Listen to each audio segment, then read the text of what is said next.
In this video, I'm going to do a quick run through of the syllabus, which will hopefully allow us to jump right into the content faster next week since we're missing this first week together. So I'm going to try to keep this brief, but I do tend to ramble when I'm talking about the syllabus.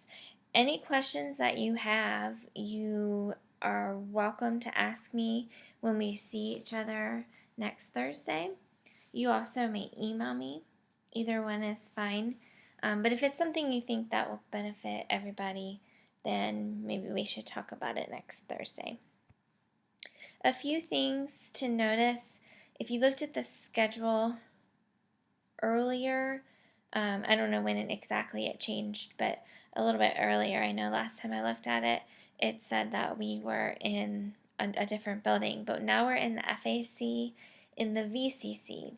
And that building, that room is usually locked, and so I'm going to have to run and get the key before class begins. So just know if you get there early, and I'll try to get there a little bit early too, I have to get the key to open it for you. My email is on here, and so is my office phone, but I wrote please use email because I'm in and out of my office so much that I'm afraid that your message will sit for several days.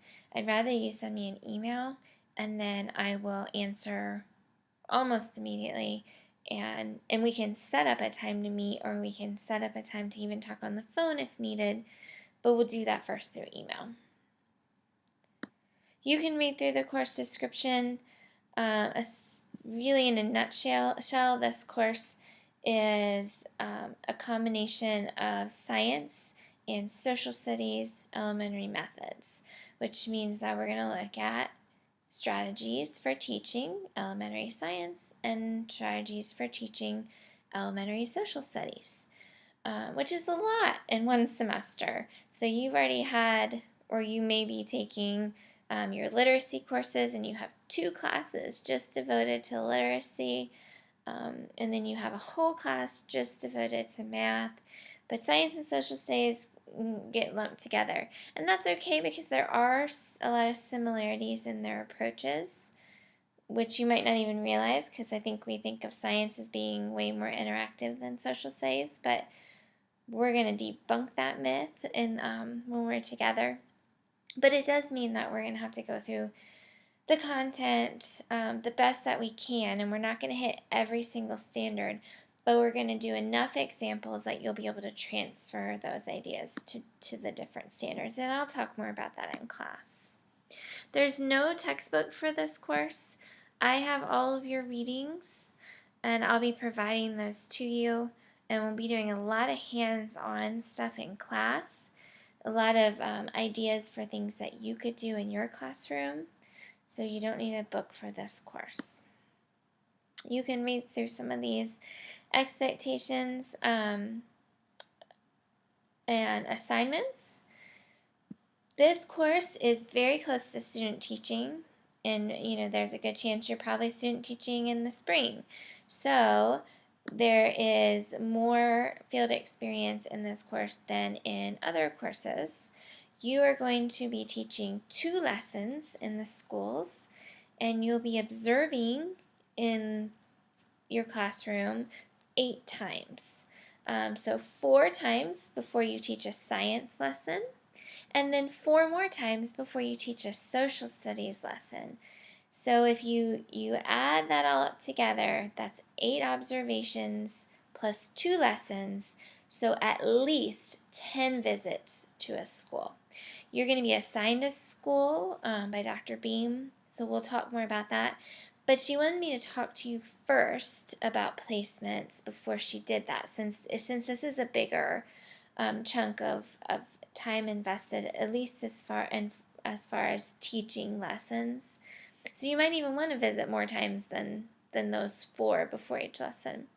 So we'll talk about this in class next week, and you can tell me a little bit about what you're doing, and if you're already in a school, she'll work with you to place you in that school. So keep that in mind. We'll talk more about that. But 25% of your grade will be the 4 observations for science plus a lesson taught for science, 4 observations for social studies plus a lesson taught for social studies. You are going to complete an article review, which we'll talk more about. I provide the article for you because it has something to do with one thing we're going to be learning in class, and we're going to do an activity that is similar to that, something you can do in your classroom, and then the article will support it. So I'll give you more information as that approaches.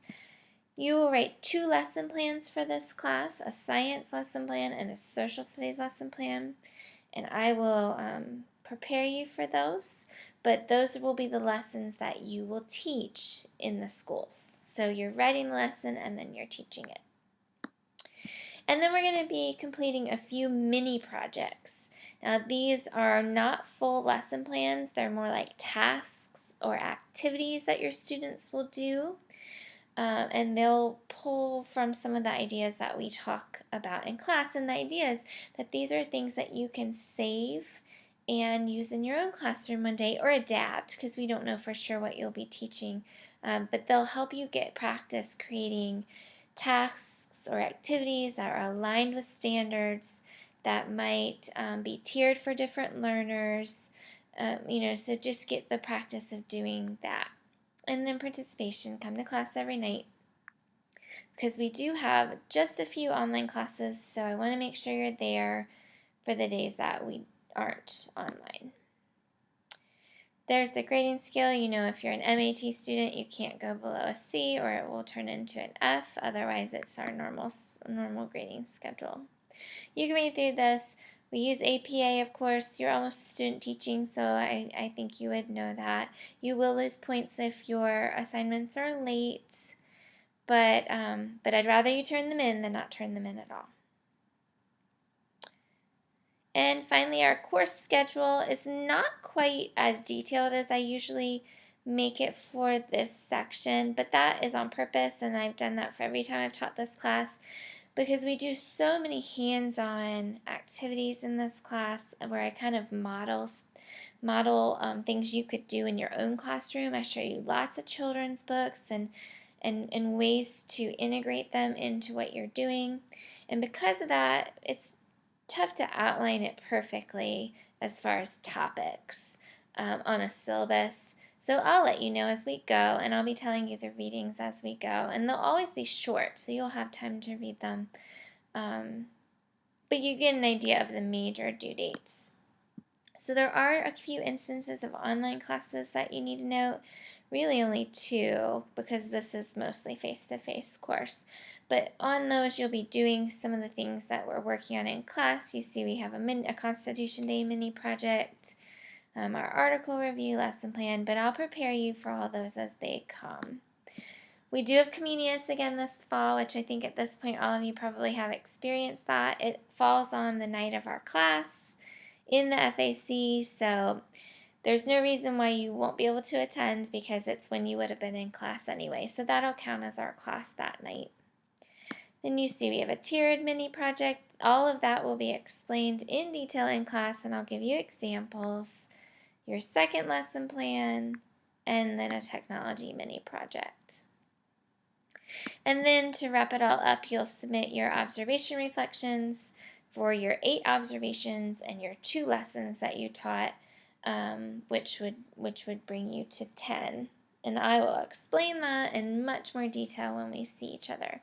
But I wanted you to go ahead and see the syllabus so you can get an idea. You can mark the nights that we are online. So 2 online nights. And then we have Comenius, but you have to be there anyway. And then just get an idea in your head of what we're going to be doing this semester, knowing that a lot more detail is coming in all of the projects I will talk about and model for you in class. Let me know if you have any questions. Go ahead and jot some questions down, and we will revisit all of this when we see each other on Thursday of next week.